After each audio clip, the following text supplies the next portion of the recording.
Bona nit, escriptors i escriptores! Per celebrar que falten pocs dies per Tots Sants, aquesta setmana una llegenda de bruixes i supersticions a la Vall Gorguina.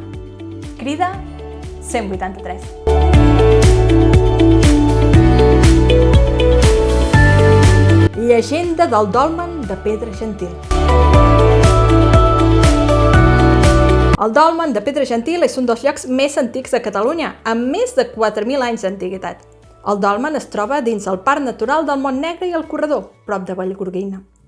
Diu la llegenda que fa molts i molts anys, cada dissabte a la nit, tocaven les campanes dels pobles de les comarques costeres sense intervenció humana i els seus habitants, atemorits, es tancaven a casa, mentre veien la silueta de les bruixes espollades, retallades contra la lluna, dirigint-se les seves escombres voladores cap al dolmen de Pedra Gentil, per tal de celebrar un aquelarre amb la presència del diable.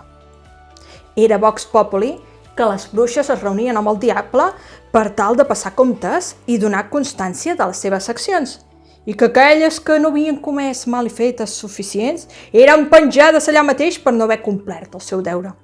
Quan això succeïa, es desencadenava una forta tempesta i els habitants del voltant s'exclamaven «Ja han penjat una bruixa!» i ningú no gosava apropar-se als conciliàbuls per temor a fer companyia a alguna de les bruixes penjades.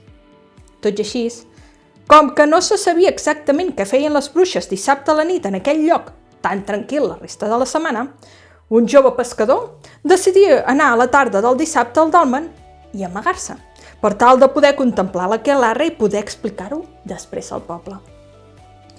D'aquesta manera, s'amagà darrere uns arbres que impedien que fos vist des del dolmen. Quan ja feia més d'una hora que les ombres de la nit ho cobrien tot, començaren a aparèixer les primeres bruixes, que venien volant amb les seves escombres completament despullades. Es col·locaren en cercles, rodejant el dolmen, cridant paraules inintel·ligibles per al jove pescador, que contemplava l'espectacle aterrat. Passats uns minuts aparegué fum sobre el dolmen i quan aquest es dissolgués pogué veure el diable en forma de cabriol, amb unes recargolades banyes i caminant sobre les dues potes posteriors.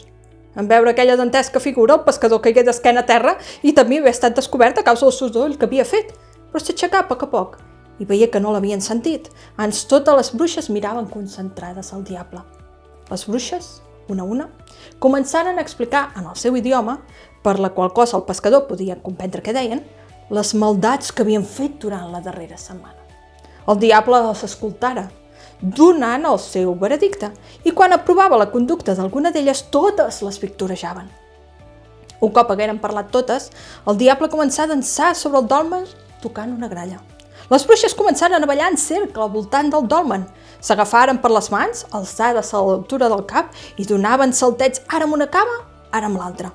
El diable desaparegué i les bruixes tornaren a pujar les seves escombres per marxar tot seguit. El pescador, atemorit i commocionat pel que havia vist, no tornà al poble fins que el sol es trobava ben alt en el cel i es dirigí directament a casa de l'alcalde per referir-li tot el que havien fet les bruixes aquella nit, suposant que era el que feien cada dissabte. L'alcalde volia fer fora de la zona les bruixes. Després de rumiar durant una bona estona, resolgué que la millor manera de fer-ho era adoptant com a pròpia la dansa de les bruixes, les quals no gosarien presentar-se davant el diable sabent que havien estat descobertes, motiu pel qual haurien d'emigrar a un altre indret on no es conegués aquella dansa. Decidit això, decidí també ensenyar-la als pobles veïns, per tal que les bruixes la veiessin bé. Així, durant aquella setmana, es reuniren totes les tardes els habitants dels pobles de la comarca per tal d'assajar la dansa, alliçonats pel jove pescador, que era l'únic que la coneixia i que l'ensenyà als representants dels diversos poblats. I decidien posar-la en pràctica dissabte al vespre, per tal que les bruixes la veiessin quan es dirigissin a la carrera.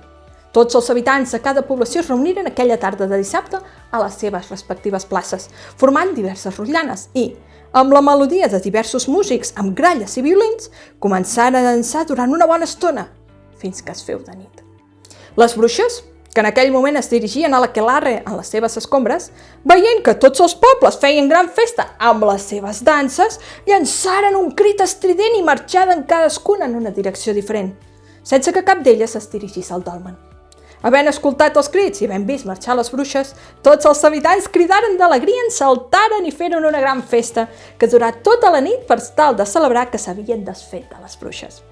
Però encara temien el seu retorn, de manera que per assegurar-se de mantenir-les allunyades, decidiren realitzar la dansa popular cada dissabte a la tarda. I no només els pobles al voltant del dolmen, sinó que la veu corregué i aviat tots els pobles de Catalunya adoptaren la dansa per tal d'allunyar les bruixes.